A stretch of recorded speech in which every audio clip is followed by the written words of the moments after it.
السلام عليكم جميعا. معكم محمد المديرس، الرئيس التنفيذي لجمعية مكافحة الاحتيال السعودية. قبل لا نبدأ الاجتماع الشهري حابين نبارك لكم شهر رمضان الكريم، أعاد الله علينا بالصحة والعافية بإذن الله.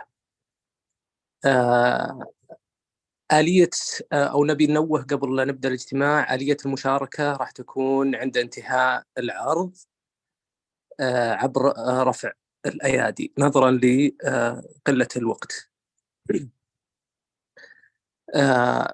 اليوم اجتماعنا بعنوان مقدمة في البحث عن المعلومات الاستخباراتية في التحقيق في الاحتيال، ويلقيها الأستاذ أنطونيو روسيه، وهو حاصل على شهادة البكالوريوس في الاقتصاد وماجستير تنفيذي في المحاسبة المالية والضرائب، حاصل على شهادة محقق احتيال معتمد، لديه خبرة واسعة في مجال مكافحة الاحتيال، عضو في مجموعة خبراء مكافحة الفساد في منظمة الشفافية الدولية في إيطاليا، وهو عضو مجلس إدارة المنظمة غير الحكومية الإيطالية.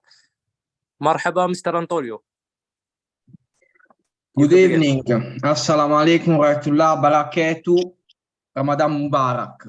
I will try now to share my screen. Yes, please.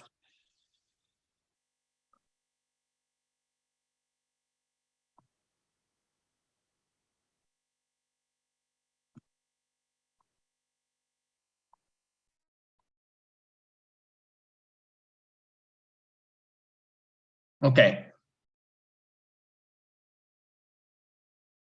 Perfect. So, good evening.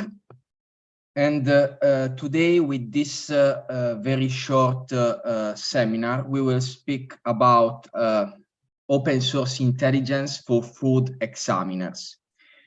In particular, this is an introduction about OSINT. Of course, it's not a full course because it's a very, very complicated, but at the same time, very, big topic, to discover in just 1 hour. So, before to start, I will introduce myself, just, in order to understand who I am.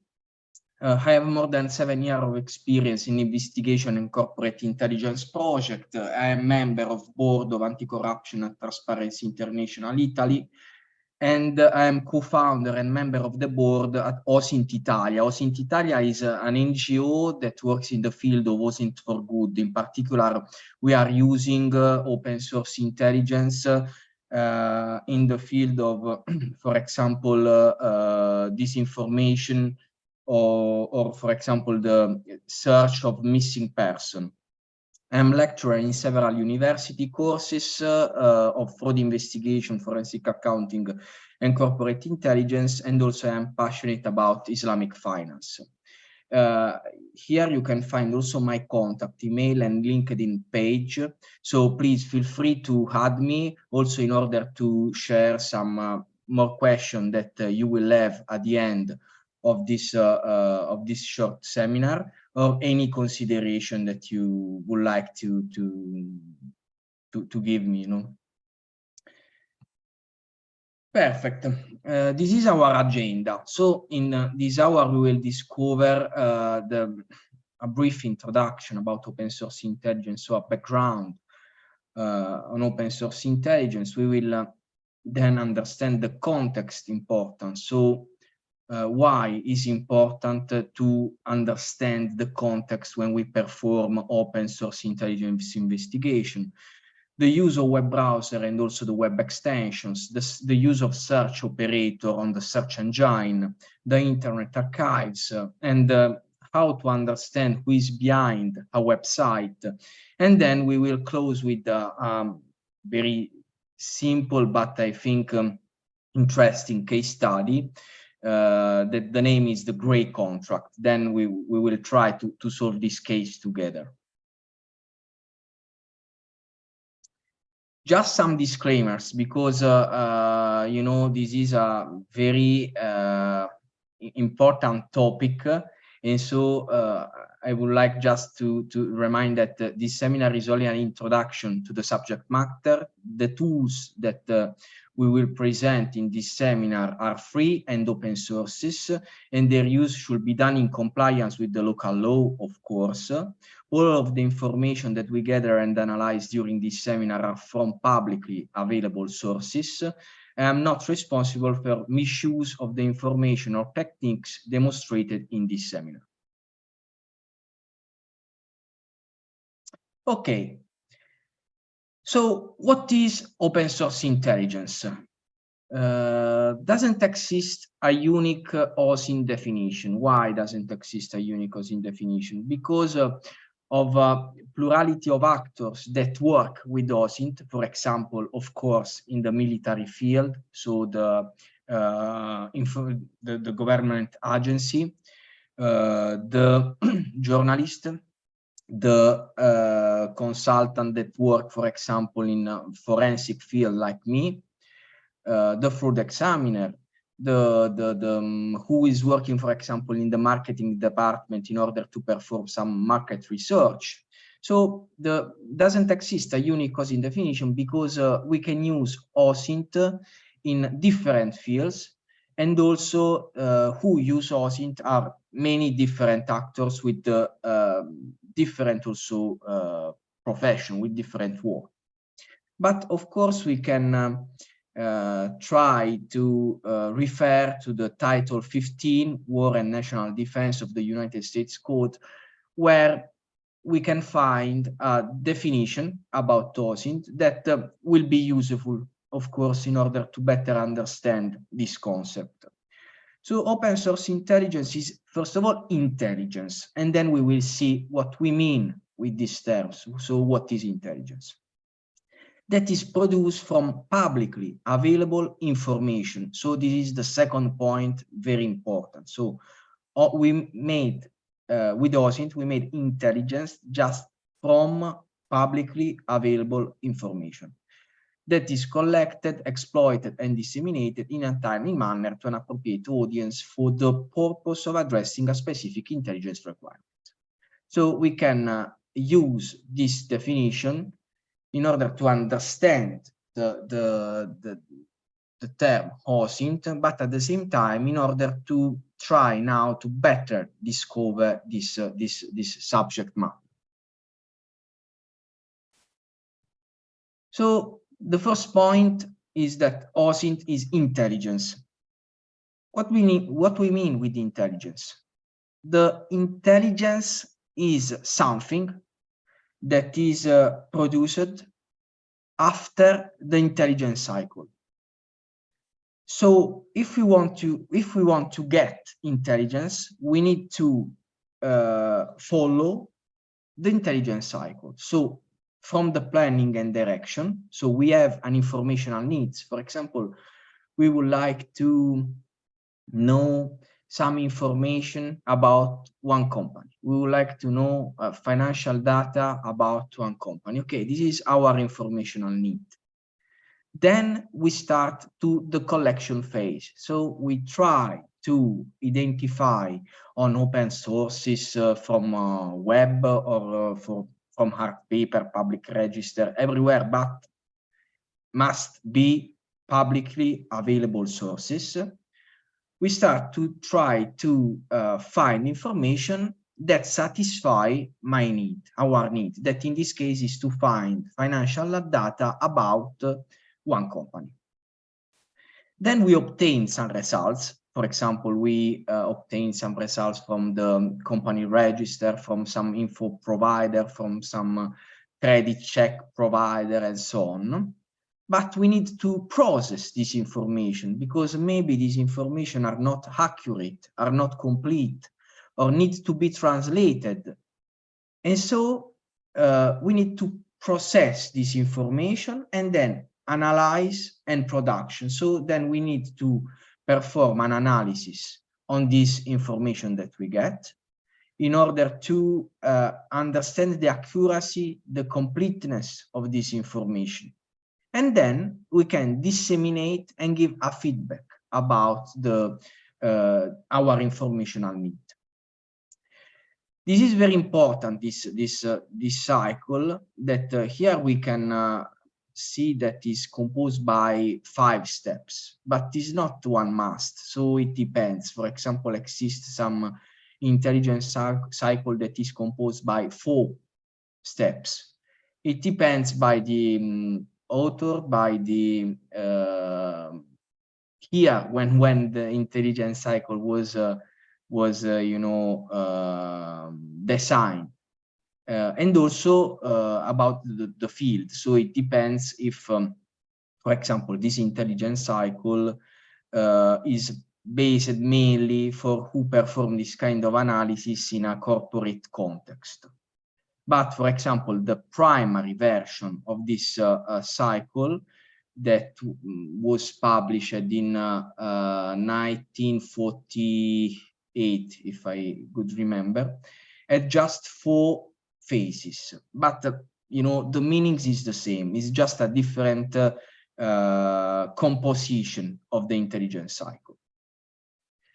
So if this point is clear, it's I think that you understood almost everything about OSINT, but because after then is just some techniques, in particular collection techniques, but the approach, the methodology is this one. So we start from a planning and direction phase in order to arrive to a dissemination and feedback phase.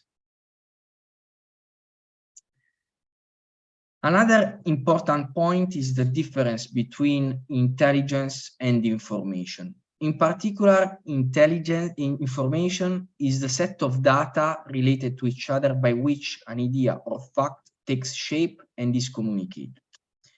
Intelligence is something more, because in the last slide, we saw that intelligence means the collection, processing, analysis, and dissemination of news and data, from the processing of which information useful for make a decision, So we can see from this graph that from the operational environment, from collection, we obtain data, raw data.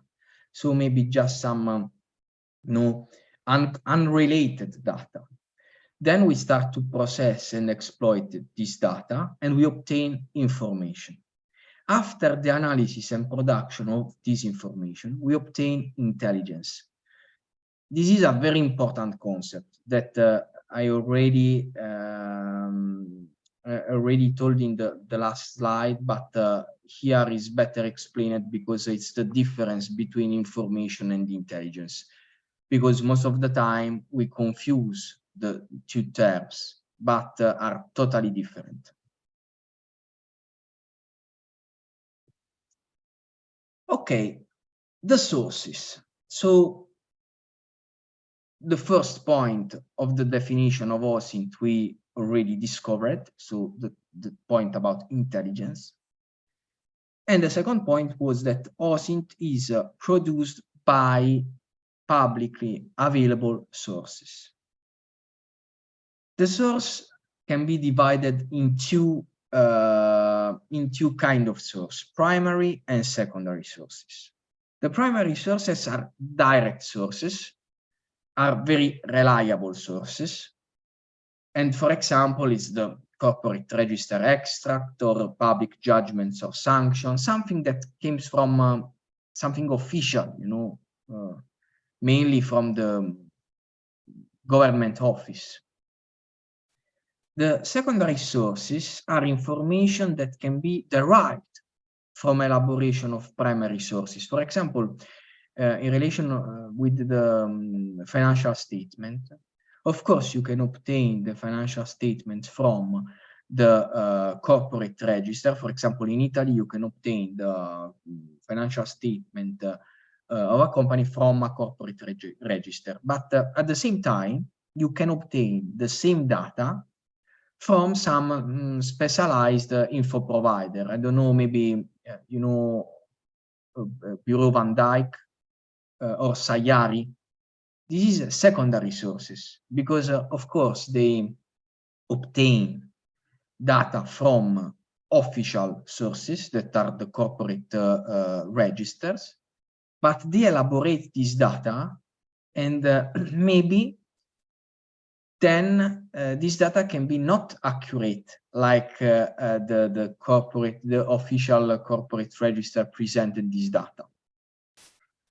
So the OSINT analyst need to pay special attention to this kind of secondary source, because are not very reliable like the primary source, and need to be analyzed, need to be processed in a right way. Another example of secondary source, for example, is the news. You can find on Al Jazeera an article that speak about Antonio Rossi was arrested. Okay, it's an article. It's reported, of course, in one of the primary news, but it's not an official communication. It's not reported by, for example, judgments from the court. It's just an article on a newspaper. Of course, the newspaper is reliable, but it's not an official source. Here we can find some example of open sources, for example, general information that are available to all. We can find LinkedIn, Facebook, Al Jazeera, Al Watan, some other media website. Experts, because come from the experts. So Bloomberg, from who perform financial analysis, I say about the space and so on. Here you can see we can find paid information, so from commercial database sites or journals with the subscriptions. So we can find Orbis, Sayari, and also, if I am not wrong, some services on your Ministry of Commerce. For example, if you want to download or to obtain some report about one Saudi company, I think that you should pay something. Also in Italy is the same. You need to pay something in order to obtain an official extract from our corporate register. And then the gray literature that where we can find some article drafted by scholars or for example, patents, publication for internal use, conference, and so on. Okay, now one example. Here we are on your corporate register, and look, I was looking for find some information about Saudi Aramco. Here you can find in the box my research, and I obtained it for free because this extract is available for free from your corporate register. This information on the right. The first question is this: is this a public source?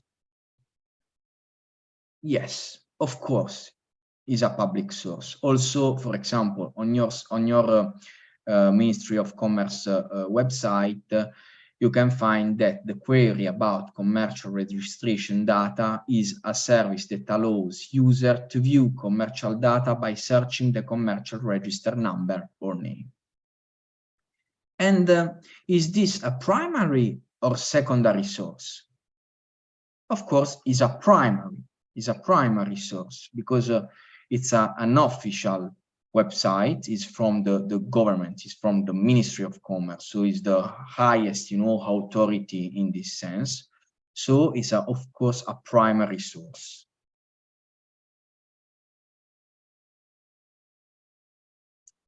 Okay, and why can OSINT be very important during a fraud investigation? For many reasons.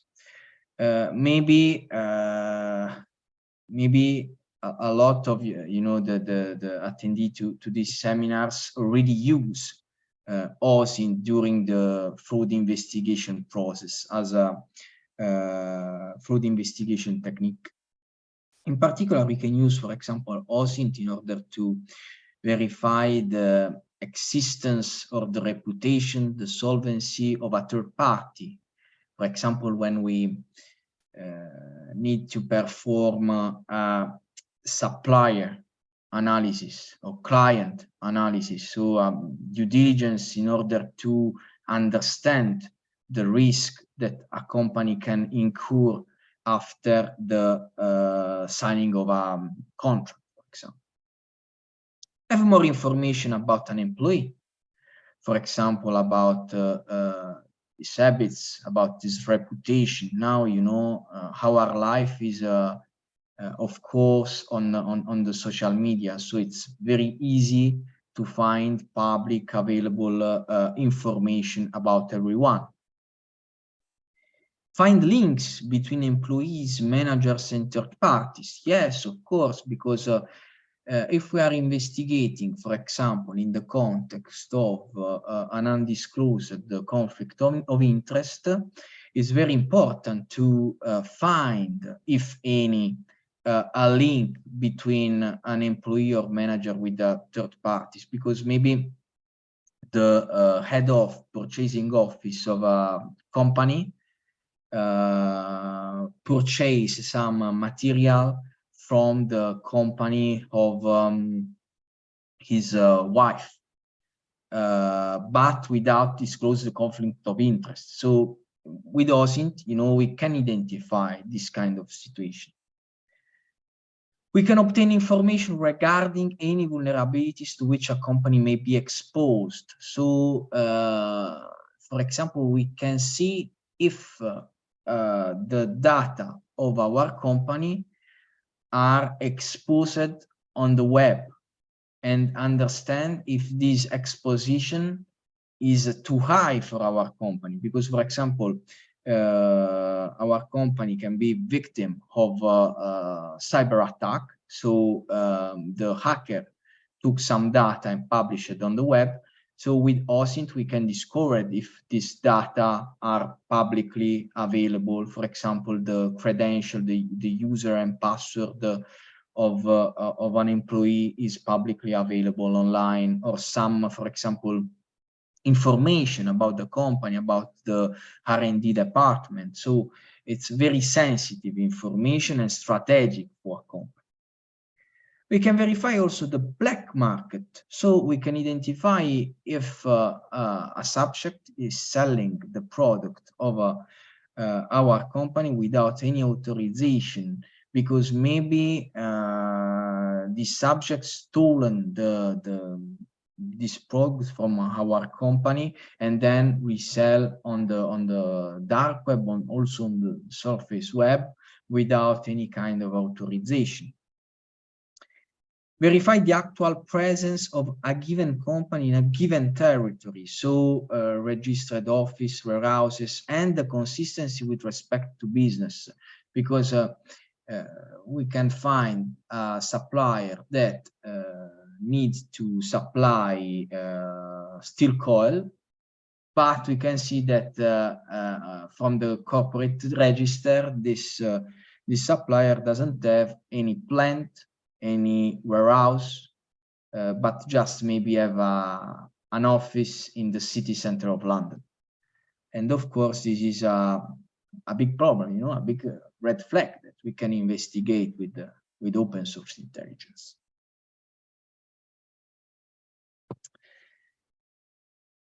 This is very interesting. This is an article, an Italian, article that was published on the Italian newspaper about a mafia gangster that was arrested after 20 years with a street view, because you can see in this photo the man with the black t-shirt was this gangster.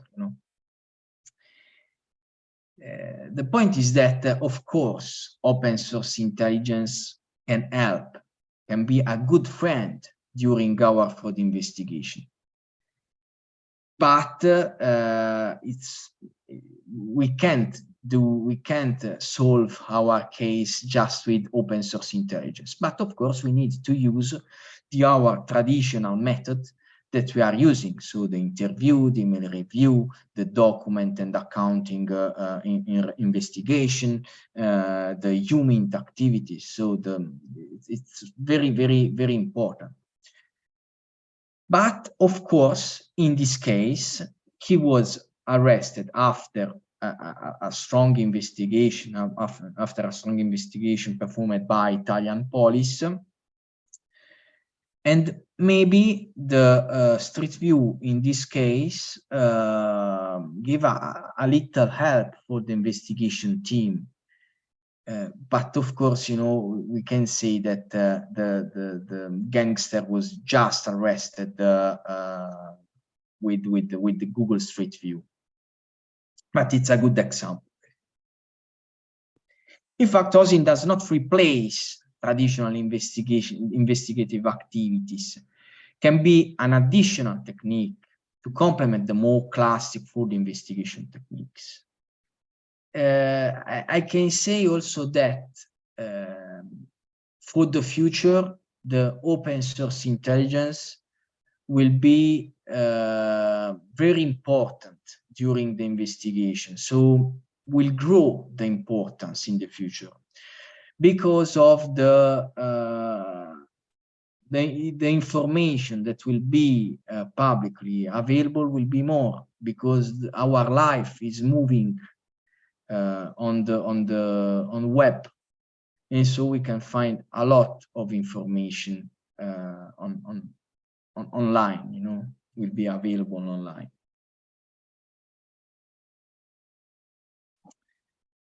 The context importance. When we are doing OSINT, we need to pay a lot of attention to the target context. So we need to understand in the first phase of the intelligence cycle, who is our target? For example, the country where is based, if a company, for example, if we are investigating a US company, is different, of course, than Italian company, than a Saudi company, and so on. And here there are a good example, because, for example, in Italy, both listed and unlisted companies are required to file financial statements with the Chamber of Commerce. Financial statements are public. In the US, is the same, but the financial statements are public only for listed companies. So if we are performing a research on a US target, if we will not find a publicly available financial statement, it's not a red flag, it's just normal, because in the US is not, you know, the private company don't need to record the financial statement to the Chamber of Commerce, with the Chamber of Commerce, but is not public, so it's something normal. But another example is when we analyze some, I think, some money transaction, you know, and if we find some money transaction in Italy that are made, for example, on Friday, it's not a red flag, because it's, for example, in Italy, Friday is a normal working day. But the same transaction performed maybe in Saudi Arabia, when all the banks are closed, the offices are closed on Friday, of course, can be something anomalous, you know, something that need to be investigated. And why I know this? I know this because I know the context. We can perform the analysis with the, you know, blind eyes. So we need to think. We need to understand the context where the subject live.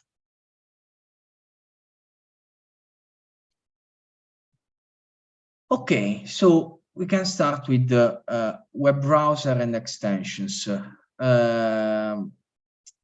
Hosting with the advent of information and the digital revolution is based almost exclusively on, of course, on the sources available online. But open source intelligence born here, and century maybe ago, you know. So we can say that now is based mainly on online information, on online sources. But before, of course, was not like this.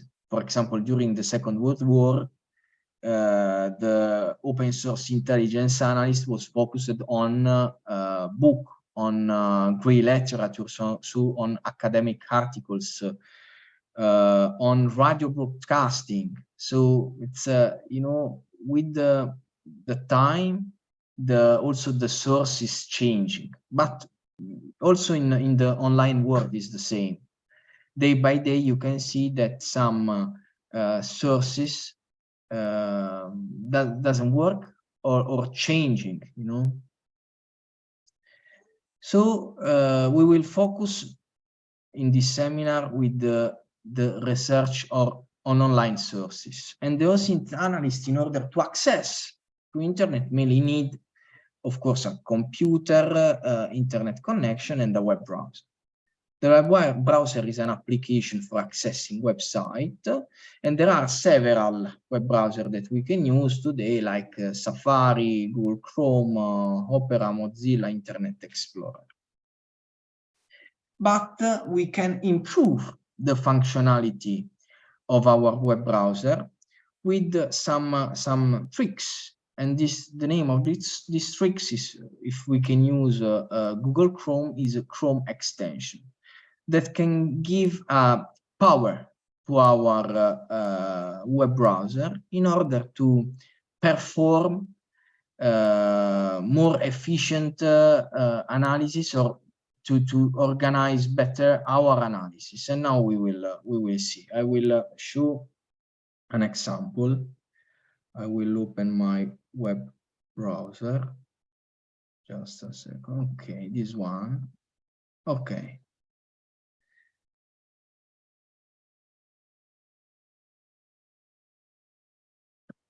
Okay, I think that. Okay, I shared my screen. Okay, so I am now on Al Jazeera. Here you can see a lot of windows that are open in Google Chrome. First of all, this is a big problem for an OSINT analyst, because an OSINT analyst, when perform this kind of analysis, need to open a lot of windows. So at the end of analysis, maybe you can find 100 windows open. So for example, one good way to solve this problem is one of these two tools. So one tab and tree, that here you can find, you know, an index, a simple index of our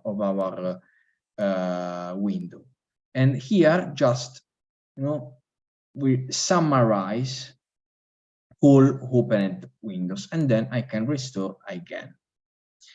Another good tool and very useful in order to catch the information that we discover on the website when we perform open source intelligence analysis is Nimbus. With Nimbus, we can capture some fragment area, select and scroll entire page, so we can just catch some photo or video about our research in order to save on a folder, for example, on our laptop. Why this is very important? This is very important because the internet content are dynamic. So today I can see an information, tomorrow the information will be not more available. So in order to save this information, it's important to and be sure that you know I have some support material after. It's important to save this information with Nimbus, for example. Another good tools is Google Translator, and for example, here, you know, I highlighted this sentence. Just click on the icon here, and try again. Okay. Here you can see the icon of Google Translator. Just click, and I can see the translation in Italian. Okay, come back to the presentation. Okay.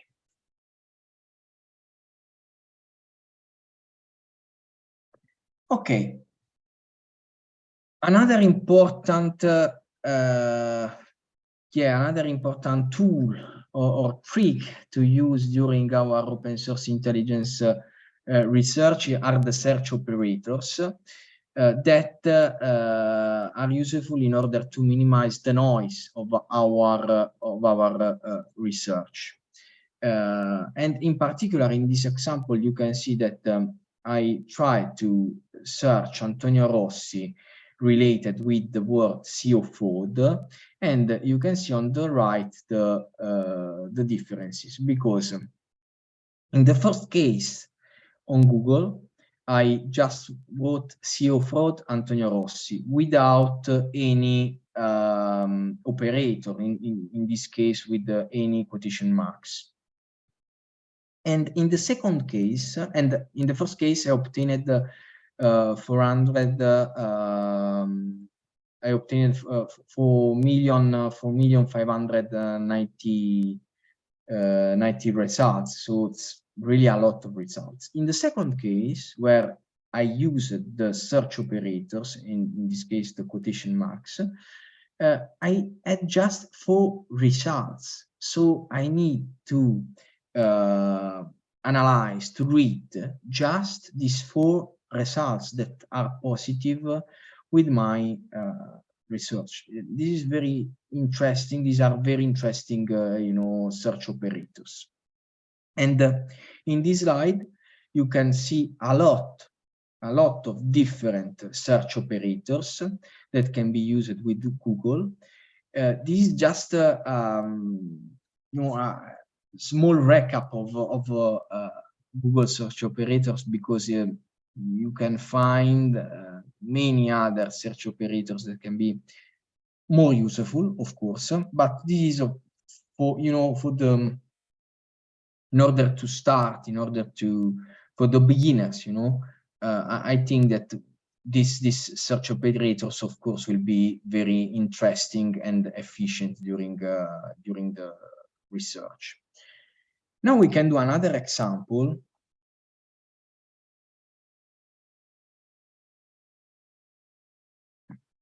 with Google. I would like to find all the PDF documents where is reported the word Saudi Anti-Fraud Association, and we can try Saudi Anti-Fraud Association. Then I write file type and then PDF. Okay. Search. Here you can find many PDF, in particular 6 PDF, where is reported the word Saudi Anti-Fraud Association. And in this case, we have a curriculum vitae of maybe someone related to the association, an article on this Saudi exchange, fraud news,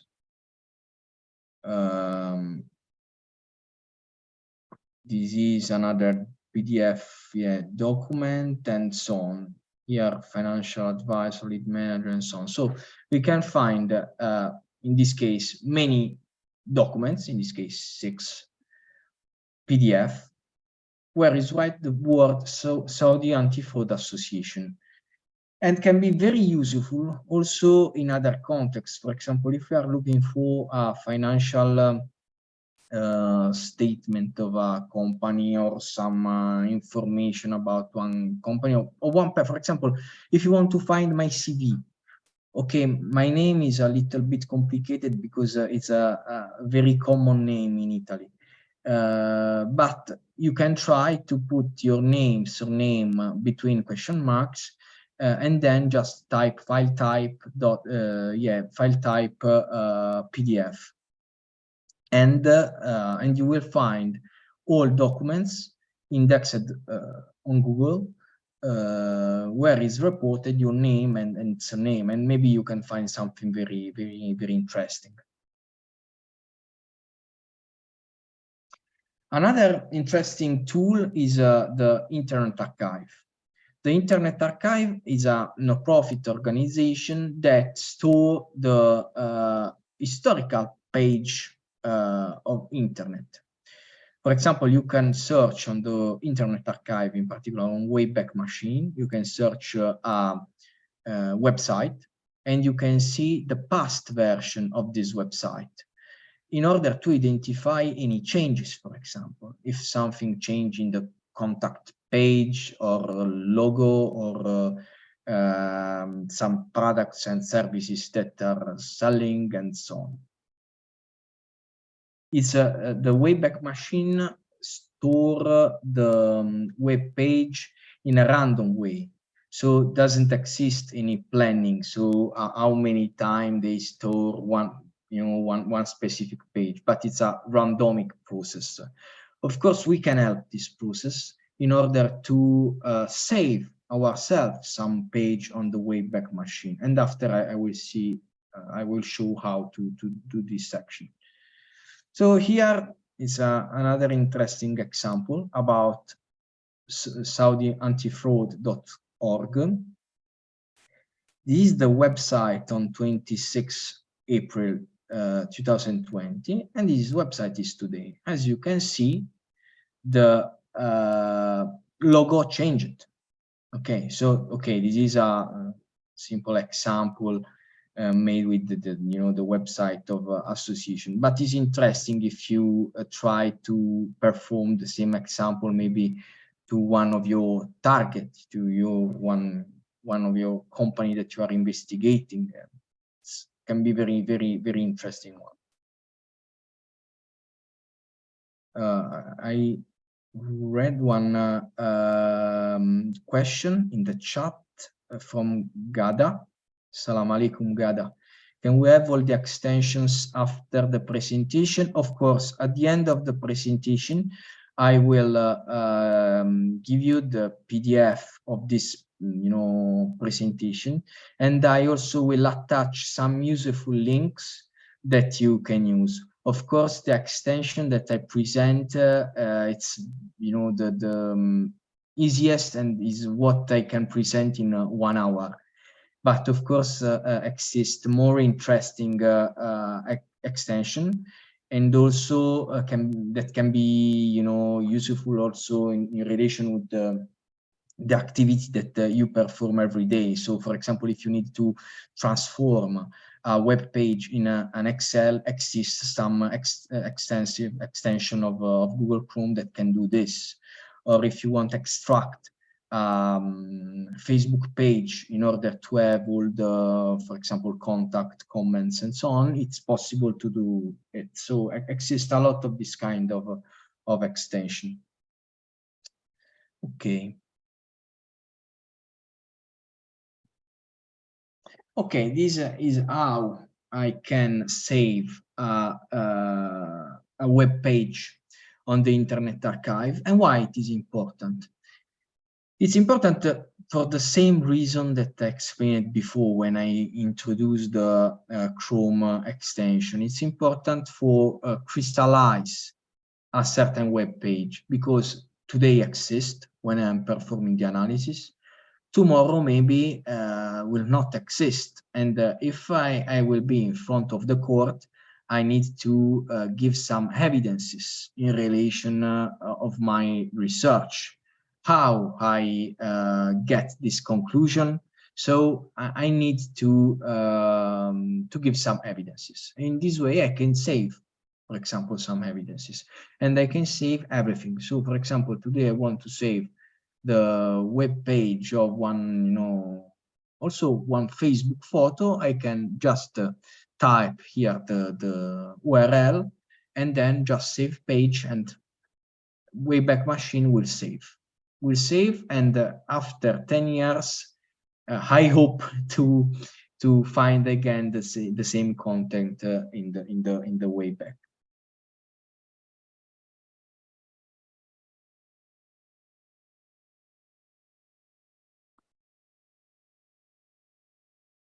Okay.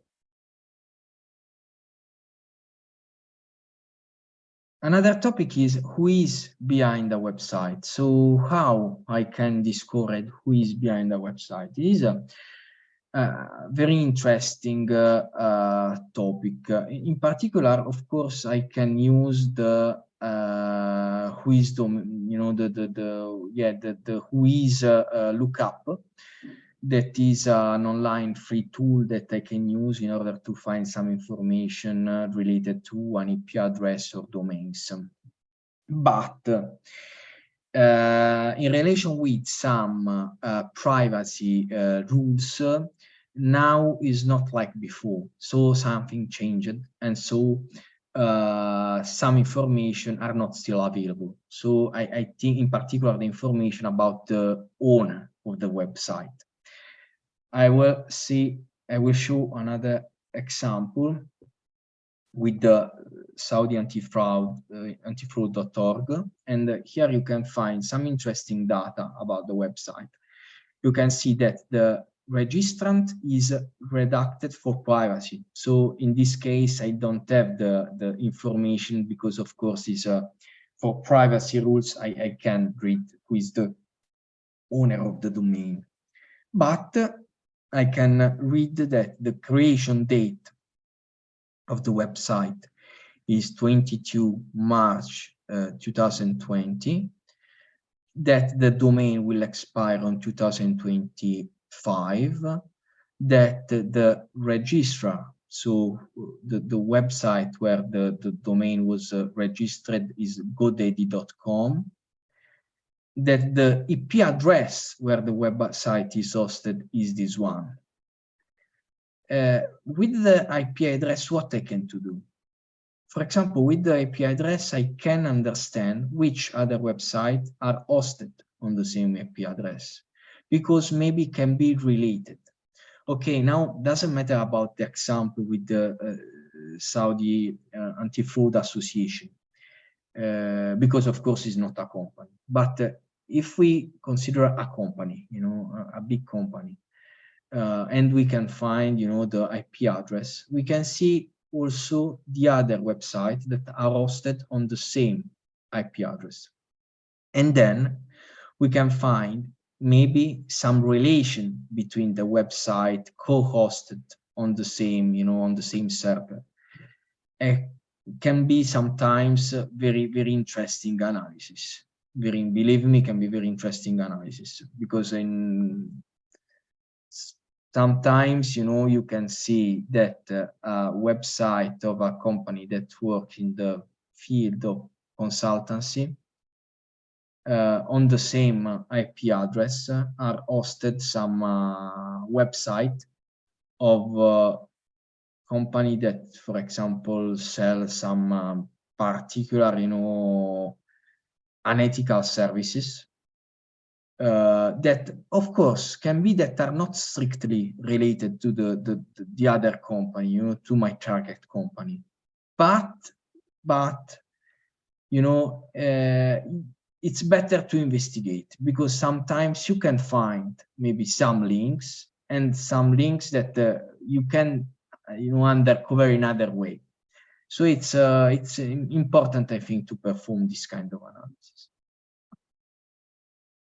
Okay, now we can try together to perform a fraud investigation. Finally, this is the case study. okay, we received the following notification on the whistleblowing system. So whistleblower sent to us an anonymous message where the message told about a company that signed a contract for the purchase of steel coils with the UK company Walsall Enterprise Ltd, which does not engage in these activities and was used as a corporate vehicle to pay bribes. Another big disclaimer: this is just this is a case that just came out from my imagination. The Wholesalers Enterprise Limited is just a dissolved UK company that I took like example because I have some public data, but of course is not involved in any case like that. Okay, so what we need to do as investigator, and what is our informational need? Our informational need is to know if Walsall Enterprise Limited could send some steel coils, because the whistleblower told us that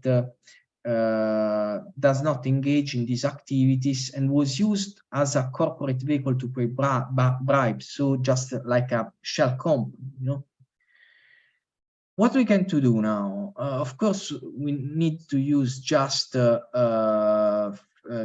sources that allow access for free, because, for example, we are working for a company that don't put many budget to the forensic department, and so we don't have access to any info provider with that need a fee. Analysis of information recorded in the English company house. Of course, this is the first step, and analysis of the company address. Okay, so we can try to perform together this analysis. 1 second. Okay, sure. Okay. This is the UK company house website. Maybe if someone of you know this website, is very easy to find some information here, because in UK all the information are for free, so you can find information for a company, for beneficial owner, financial statement, and so on for free, just from this website. So we search Walsall Enterprise Limited. As you can see, is a dissolved company, and nature of business is agents involved in the sale of textiles, clothing, footwear, food, beverages, and tobacco, and travel agency activities. So I don't think so that this company is or can be related to the sales of steel coils. But however, we can search on Google. We can perform a research on Google with the address, and we can search. And when we search the address, we can see that, for example, this is the company, the store. So it's not a warehouse, it's not a big plant where it can store steel coils. And also we have some photos of this shop. Also, this is April 2022. This is August 2020. So every day almost goes here. May 2019, okay, was finally open. In 2018, wait, we will see ours. I don't think so. Maybe. No, in 2014 was open. So it's something very anomalous. So from this analysis, what we get? We get that our company risked to close a contract, a purchasing contract with this Walsall Enterprise Limited, that of course are not dealing in the steel coils business. And so it's something very anomalous, and then we can continue to perform our investigation. Maybe in another way, we can try to analyze in the contract, we can try to analyze who was the purchasing manager that signed or authorized that kind of contract. We can analyze the transaction. We can try to perform some interview. So, but open source intelligence in this step, in this preliminary step, was very useful in order to understand no plant, no warehouse, no steel coils. So it's something very, very, very anomalous. Okay, now it's time, it's a Q&A time. Please feel free or to write in chat. Well, thank you, Mr. Rose, for the great presentation and information, and I hope everyone can learn from it and benefit. And now we can begin the question. And if you want to ask Mr. Rose, please raise your hand and we will open the mic for you. Thank you.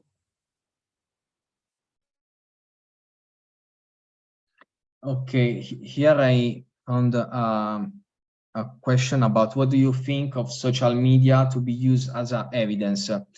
The use of social media is very important and very common nowadays because, as I said, everyone have a second life on the social media. So it's very important to perform a social media analysis, and the evidences get from the social media are, of course, useful because it's open, you know, it's from open source. Is you know, the owner of that information allowed third parties to read that kind of information. So, for example, if I am publishing on LinkedIn that I am working for Saudi Anti-Fraud Association, of course, it's something not true, you know, and my information is publicly available. And so maybe the Saudi Anti-Fraud Association can take an action against me and can use that evidence against me, of course. So it's I think that the social media, it's very important nowadays. Yeah.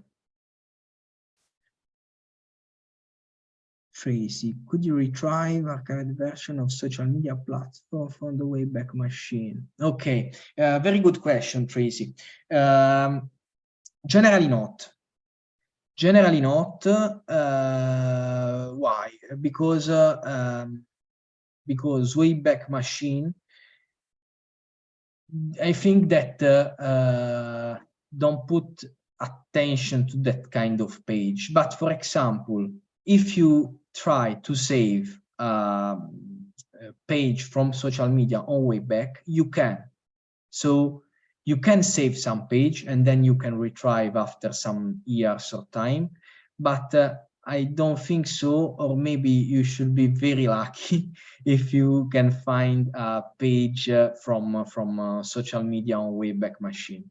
But of course, for this kind of analysis, can exist other methods. I think so. Exist other methods that are a little bit more complicated, but we can perform this kind of analysis.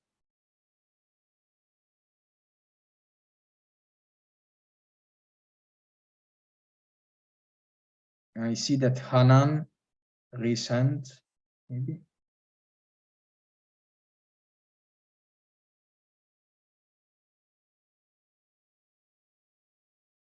Yes, yeah.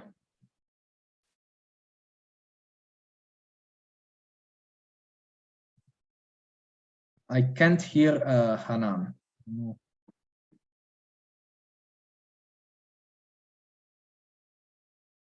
No, I can't hear. Okay. Another message here. What website tools can be used to retrieve information that has been deleted? I said maybe you can use the Wayback Machine as a primary method in order to identify previous version of a website. Then you can use also the cache of the Google Cache. It's another interesting method. This is the most easy way to retrieve this kind of information. If received anonymous evidence of fraud without knowing the source, and if the info is reliable, how we should act? I lost.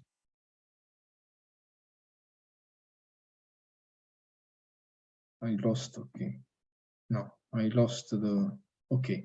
If we received anonymous, okay, Abdurrahman, it depends about the kind of the allegation. For example, in Italy, if you receive an anonymous allegation from whistleblower, of course you need to act. So you need to start an investigation. I don't know if in Saudi Arabia is a little bit different, or is the same. But of course, if you receive in Italy, I'm speaking about European context, you need to start the investigation, the internal investigation. How can we use IP address to find out if there is any suspicious activity or not? Sometimes that can use IP or use VPN. Yeah, it is true. It is true. Wait, because I have a pool here. Okay. Muslim, it is true. Because I was not speaking about VPN. And I was not speaking also about how the hosting analyst need to protect himself during the open source intelligence analysis. If use the VPN is impossible without any involvement of the police to understand who is behind an IP address. And also, if we have an IP address, we can trace maybe some movements on some transactions, some movements online, but we can't be sure about the owner of that IP address. Only police, only the court can have this kind of information from the internet provider.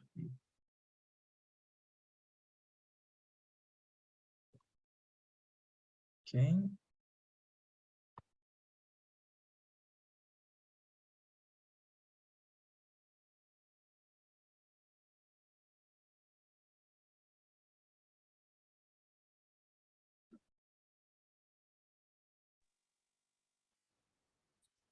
We will give 2 minutes more for anyone of course. can ask Mr. Rosé.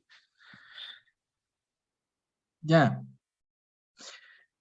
Yeah, I think that, and I'm very happy that that you were very interested about this topic, and I hope that maybe we can have a chance to have a more extensive course about open source intelligence in the field of fraud investigation, because here I just presented some the main techniques, but of course there are something else. For sure, Mr. Antonio. I think. Yeah, with Mr. Mohammed. Yeah. Yes, Mr. Mohammed. You can ask Mr. Rosé. Hello, am I audible? Yes. Awesome. Yeah. I have 2 questions. In the first, thank you, Antonio, for this session, and for Mohammed and Safa team for this webinar. The first question is more about open source intelligence tools for Saudi-based websites. Now, I know in this webinar we talked a lot about tools that are helping during the process, like OneTap or Wayback Machine and others. But are there any aggregator type tools that are used basically for the Saudi market or for Saudi-based websites? So today we know that there is commercial registration, there is a lot of sources from the government, there's also a lot of news sources. Is there any tool that you know of that we could leverage today? And my second question is more about your passion, Mr. Antonio, which is Islamic finance. I would love if you have the time to talk us a bit about your interest there. And these are my two questions. Thank you. So thank you very much, Mohammed. So about the first question, the answer is not yes and not no. Depends. Exist many aggregators that you can use to perform some analysis. Of course, one of the most famous aggregator is Maltigo. That is not exactly an aggregator, it's one platform where you can add some other transforms. The name is transforms that with which you can perform some analysis in an automatic way or something like that. In general, I am not a big fan of aggregator. Because I think that one of the most important things in our work is to be every day updated. And so the aggregator maybe are not very updated every day. At the same time, we need to understand and be aligned with the development of the technology development. So we need to understand every day which tools, which platform, which source can be efficient, can be reliable for perform an analysis. So of course can exist some aggregator with of course that you need to pay some fee. Exists, for example, another one is Social Links, that is also another important and famous aggregator where you can perform some of this analysis. But it's not very reliable. At the same time, maybe they produce a lot of results that is not useful and just produce a lot of noise. So it's very then difficult to analyze. About the second point, yes, I'm passionate about Islamic finance since when I get my bachelor degree in economics. So I studied a lot Islamic finance. I studied a lot the riba-free system, zakat, and so on. Very, very interesting topic, alhamdulillah. Yazid, I have a question, Mr. Rossi.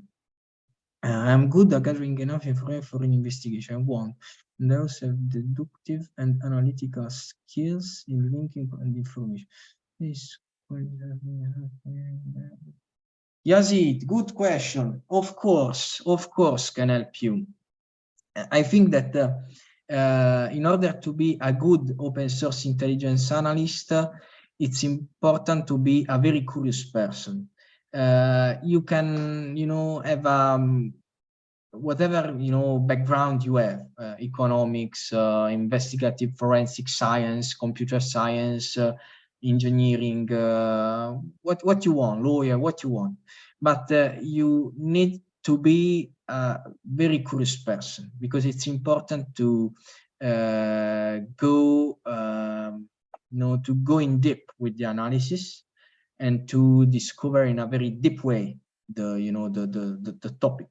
So yes, I think that it's important just to be curious, and to, of course, now it's important to improve our technological skills, because we need to survive with the technological impact. So it's important, of course, to have also a good knowledge of the technology field.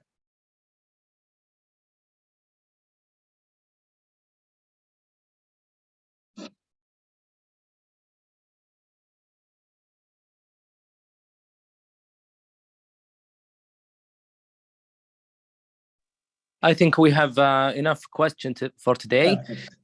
Yes, anyone who wants to ask Mr. Rosé for in the future, you can just send an email to Saudi Anti-Fraud Association or directly to Mr. Rosé.